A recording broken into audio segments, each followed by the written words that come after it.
Welcome in to Anchor Talk Psychology. My name is David Kapolis. I'm a licensed psychotherapist and I live with bipolar disorder. And I discuss all things psychology related. Today, I want to discuss this concept. It's called the miracle question. The miracle question. What the hell is that? It's a very powerful intervention. It comes out of the school of what we call solutions-focused therapy, right? Well, what's solutions-focused therapy, David? Well, solutions-focused therapy came about in the early 1980s, and it was a shift to really focusing on resolving issues with action. It's very action-oriented, where sometimes psychotherapy is passive. You're processing emotions and talking through issues or anything related to that. And what solutions-focused therapy does, it comes in and says, okay, what active steps or what things can we do to make you feel better? How do I change my life? How do I feel better? Right?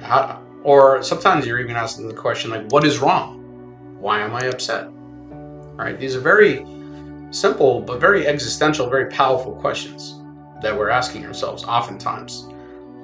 And the idea of the miracle question comes about, and it's an intervention that is done with therapists to their client, ideally when you're trying to create a framework of understanding of why your patient feels upset or why your client feels upset, right? And so as a client or a patient, you say you're looking for answers oftentimes, and psychotherapy can be a frustrating prospect sometimes because you're looking for answers and you're not getting simple answers, and things aren't easily explained, and sometimes you can get stuck. So in comes this idea of the miracle question. The miracle question basically is as follows, roughly. So this is what I would ask a patient. I would say you went to bed tonight, and while you were sleeping, a miracle took place. But since this miracle occurred while you were sleeping, you have no idea how it happened. When you wake up the next morning, what would you notice and what would be different? People are always taken aback by this. They're like, wow, that's a weird question. So I'm basically, again, I'm getting at, hey, imagine if all of the things that are in your way were not there, or if all of the things that were causing you pain were gone, or if all of what you dreamed for happened, what might that look like? Okay, so what does that serve to do?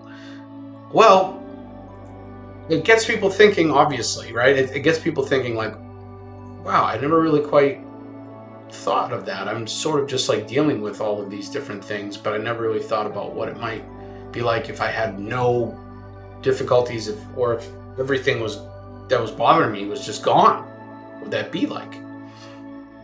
And it gets people thinking both from a sort of like surface level perspective, but then also more deeply. So you can get into like the questioning of like, well, what is it that's making me the most upset right now? Why am I so upset? What are the things that are causing me pain in my life? What is it exactly that is making me not be happy? Just to put it in plain terms. And without question, every single time I ask this question, people give very similar responses. You often hear, well, maybe I'd have a better job, or I wouldn't have this medical condition, or be suffering the way I do, or maybe the world environment might be different, or I have $1 million, or all my debts are paid. So what we get into is like being able to recognize what we can resolve and what we can't directly, not right away anyways, right? So coming from this strengths-based approach and this solutions-focused approach, we're able to identify what are some things that right now I have control over in my life that I can change. What can I do that's different? That's going to throw something new into the mix. That's going to be helpful. All right, the next thing that comes is people to really question what's at the root of their unhappiness, because oftentimes people talk about very circumstantial things. And of course, there's a lot of validity to that, right? People have difficulty in their life, and circumstantial pain is very real, and so deeper part of diving into the miracle question is helping people understand that oftentimes they're suffering internally, but attributing it to outside circumstances. Think about that for a second. So what I'm saying is people contribute, or attribute rather, their sadness and their difficulty to circumstantial things: money, relationships, job, kids, what have you. I challenge you to think about this differently.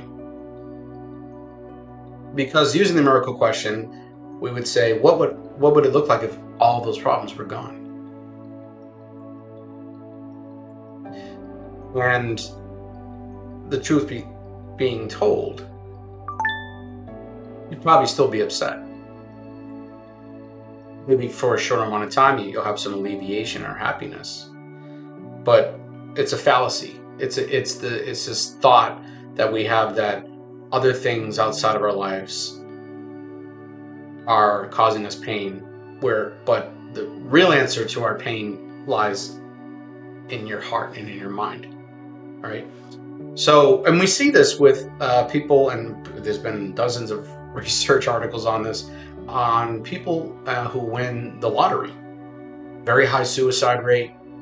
Many people die young. Many go right back into bankruptcy, or into bankruptcy for the first time, and they realize that money didn't resolve all their issues.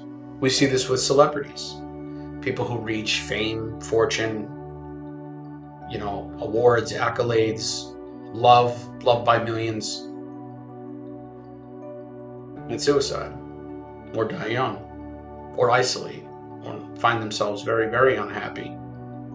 Right? What I'm saying is that it's an inside job, all of these things. It's perspective. It's perspective. So the miracle question: imagine falling asleep tonight, waking up tomorrow, and all your problems are gone. What would that look like? So the other fallacy that we get into is the next thing fallacy, is what I'll call it. Again, the next thing fallacy, meaning we say to ourselves, well, I'll be happy when this happens. I'll be happy when this happens. So I'll give you an example. You have someone who graduates from high school, and they're very stuck and they're very unhappy, a little nervous. They don't know what they're going to do with their life. They say, you know what, I'm going to go to college and I'll be happy when I graduate from college with a degree. And then they do. And then the next step is, well, I need to get a job, but I'm finding that I need to start entry level. So I'll take the entry level job, and then, I'll be happy when I work my way up in my career and I start making money. And then, some time goes on and they develop their skills and they move up and they get a really good pay bump. And then what's the next thing? It's like, well, I don't have a relationship and I feel really lonely, and I'll be happy when the next thing happens, like when I get into a relationship. But then say they do get into a relationship.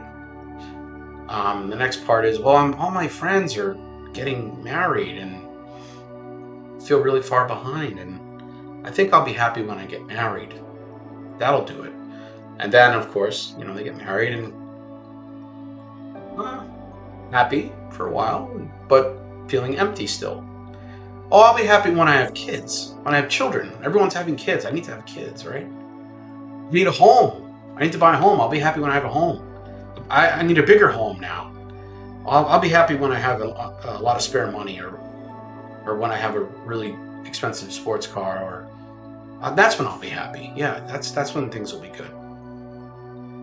You see what I'm getting at? There's holes to this line of thinking, and it's not uncommon.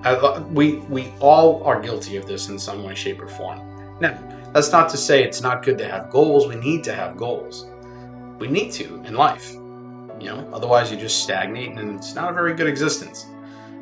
But the perspective really that you want to hold is it's not just getting to that place, it's the process, right? It's the process of getting to that place.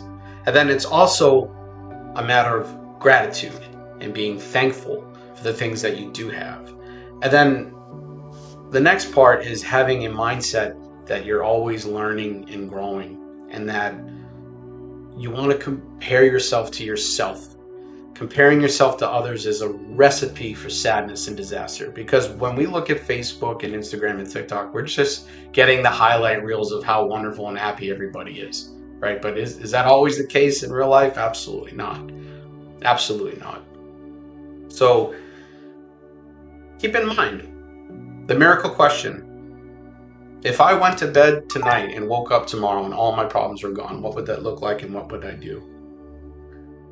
And it really makes you think, is it your circumstances that are making you unhappy, or is it the way that you're looking at your circumstances? So give that some thought. David Kapolis, Anchor Talk Psychology.